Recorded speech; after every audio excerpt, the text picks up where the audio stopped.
Student today we are talking about the sieve shaker with सीप set. तो आज हम लोग सीखेंगे सीप सेकर विथ सीप सेट के बारे में।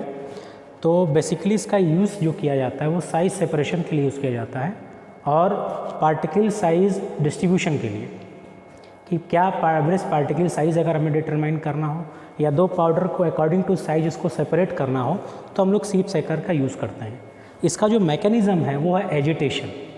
एजिटेशन का मतलब होता है कि अगर किसी पाउडर को हमें सेपरेट करना है तो जैसा कि आप ये देख रहे हैं, ये हमारे पास एक सीप सेट है, सीप है, ये नीचे इसके मेस लगी हुई है, ये जाली है इसकी। इस मेस में देखेंगे तो अपर्चर्स बने हुए हैं, तो जो भी पार्टिकल इस अपर्चर के साइज़ से छोटा होगा वो मेस के नीचे जाएगा और जिसका साइज़ बड़ा होगा वो मेस के ऊपर होगा।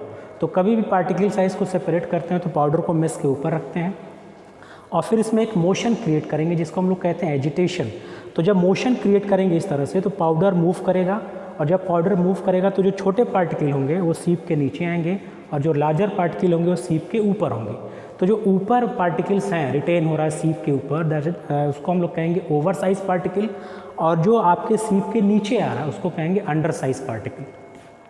तो इसका अगर कंस्ट्रक्शन देखें सीप सेकर का क्या है, तो इट कंसिस्टिंग सेट ऑफ सीप, इसमें हम लोग सेट ऑफ सीप्स लगाते हैं।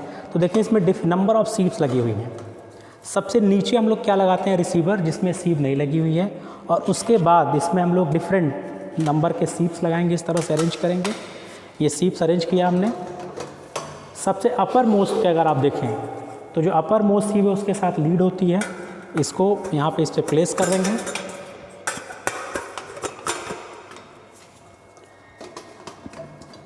और फिर इस लीड के हिसाब से इसको हम लोग यहाँ पे टाइटली क्लोज कर देंगे। सीप का जो सीक्वेंस होता है वो असेंडिंग ऑर्डर में होता है। असेंडिंग ऑर्डर में इसको प्लेस करेंगे तो सिंपल कंस्ट्रक्शन है कि आपका रॉड्स है, यहाँ पे इन दो रॉड्स के बीच में नंबर ऑफ सेट ऑफ सीप्स लगाएंगे, इस नॉब की हेल्प से उसको टाइट करेंगे। और जो मैंने कहा मैकेनिज्म जो इसका एजिटेशन है, अब इसको हम रोटेट करते हैं ऐसे। तो अगर आप रोटेट करें तो देखेंगे कि जो पूरा सीप है ये एक पॉइंट के लेफ़्ट राइट मूव कर रहा है। इसको हम लोग कहते हैं बैक एंड फोर्थ मूवमेंट, या इसको कहते हैं टू एंड फ्रो मूवमेंट, यानी एक ही पॉइंट के लेफ़्ट राइट ऐसे मोशन को हम लोग कहते हैं बैक एंड फोर्थ मोशन, या इसको कहेंगे टू एंड फ्रो मोशन। तो एजिटेशन में भी बहुत सारे मेथड हैं, ऑसिलेशन है, वाइब्रेशन है, गायरेशन है, ब्रशिंग है। तो ऑसिलेशन मीन्स मैकेनिकल मेथड, जब ये स्लो स्पीड से हो रहा है तो ऐसे मेथड को हम लोग कहते हैं ऑसिलेशन। लेकिन अगर इसी जो ये रोटेटिंग डिवाइस है हैंडल को अगर हम लोग मोटर से कनेक्ट कर दें तो ये बहुत तेज़ी से मूव करेगा, और जब बहुत तेज़ी से मूव करेगा तो इसको हम लोग कहते हैं वाइब्रेशन। तो अभी ये जिसका जो मैकेनिज्म है वो ऑसिलेशन पे काम कर रहा है, एजिटेशन के अंदर भी ऑसिलेशन। अगर हमें किसी पार्टिकल का साइज सेपरेशन करना है, ग्रेडिंग पता करना है कि पार्टिकल का साइज़ क्या है, एवरेज पार्टिकल साइज़, तो एक फ़िक्स क्वान्टिटी ऑफ पाउडर लेंगे हम लोग और उस फिक्स क्वान्टिटी ऑफ पाउडर को इस सबसे टॉप वाले सीप पे प्लेस करेंगे। प्लेस करने के बाद एक सर्टेन पीरियड टाइप तक इसको रोटेट करेंगे। ऐसे रोटेट करने के बाद रोटेशन बंद करेंगे और हर सीप को कलेक्ट करेंगे और हर सीप के पाउडर का वेट लेंगे और वेट के हिसाब से परसेंटेज कैलकुलेट कर लेंगे कि कितना वेट किस सीप नंबर पे रिटेन हुआ है, और उस बेसिस पे हम लोग पाउडर की ग्रेडिंग करते हैं। जैसा कि IP 2007 में बताया भी गया है कि पाउडर की ग्रेडिंग 7 तरह से है। सबसे पहले हम लोग कहते हैं कोर्स पाउडर। कोर्स पाउडर की ग्रेडिंग के लिए है 10/44। 10/44 का क्या मतलब है कि हम दो मेस यूज़ करेंगे, एक मेस होगा 10 नंबर का, दूसरा मेस होगा 44।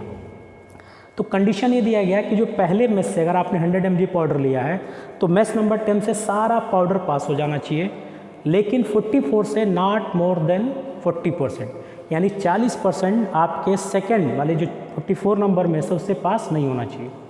अभी जो मेस नंबर मैं कह रहा हूँ 10 है, 44 है, 10 है, इसको कैसे पता करते हैं कि मेस नंबर क्या है। तो जैसे मेरे हाथ में मेस है, इसके भी लिखा है मेस नंबर 10। इस मेस नंबर 10 का क्या मतलब है कि मेस नंबर 10 का मतलब होता है, मेस मीन्स जाली, प्रेजेंस ऑफ अपर्चर की बात करेंगे, यानी इस जाली में जो होल्स हैं हम लोग 1 इंच या 2.54 सेंटीमीटर या 25.4 मिलीमीटर ऐसे एक लेंथ लाइन खींचेंगे और उस पर्टिकुलर 1 इंच में कितने नंबर ऑफ मेस या होल प्रेजेंट हैं उसी के बेसिस पे हम लोग कहेंगे मेस नंबर, उसका डिसाइड करते हैं।